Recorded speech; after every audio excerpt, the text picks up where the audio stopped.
గురువుగారు, మహాతపస్వి అయిన అగస్త్యుడు ధ్యానంలో ఉన్న ఇంద్రద్యుమ్నుడు తనకి నమస్కరించలేదు అన్న కారణంగా ఏనుగుగా పుట్టు అని శపించడం న్యాయమేనా? అగస్త్యుడు మహాతపశక్తిశాలి. నిరంతర శివారాధన చేస్తూ భారతదేశమంతా శివకేశవ ఆలయాలను ప్రతిష్ఠించిన మహానుభావుడు. పంచాక్షరీ మంత్ర పారాయణంబునకు యవ్వాని మానసంబు ఎడుగడయు దర్పోద్ధతులకు వాతాపీల్వులకు యవని శిలాస్థానము కుక్షి అని కాశీఖండంలో శ్రీనాథుడు అగస్త్యుని మాహత్యాన్ని తెలియజేస్తాడు. అలాంటి మహర్షి ఇంద్రద్యుమ్నుడిని శపించటంలోని ఆంతర్యం ఏమిటి? కేవలం తనకు నమస్కరించలేదన్న అహంకారంతో ఇంద్రద్యుమ్నుడిని శపించాడు అనుకుంటే మనకు గజేంద్ర మోక్షణ ఘట్టంలోని అంతరార్థం అవగతం కానట్టే.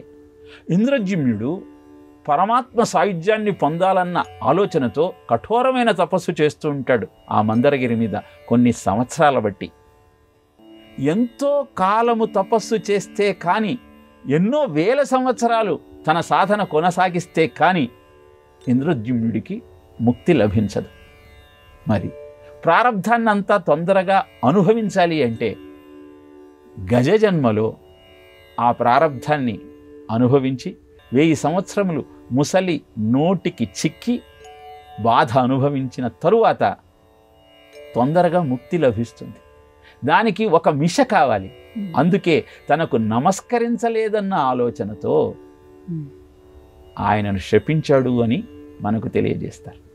కానీ నిజమైనటువంటి అంతరార్థం ఏమిటి అంటే, ఇంద్రద్యుమ్నునికి తొందరగా ముక్తి ప్రసాదించాలి అంటే, ప్రారబ్ధము అనుభవింపచేయాలి అంటే ఏనుగు జన్మ, మొసలితో యుద్ధము, 1000 సంవత్సరాల బాధ ప్రారబ్ధాన్ని పోగొట్టి పరమాత్మ సాయుధ్యానికి చేరుస్తుంది.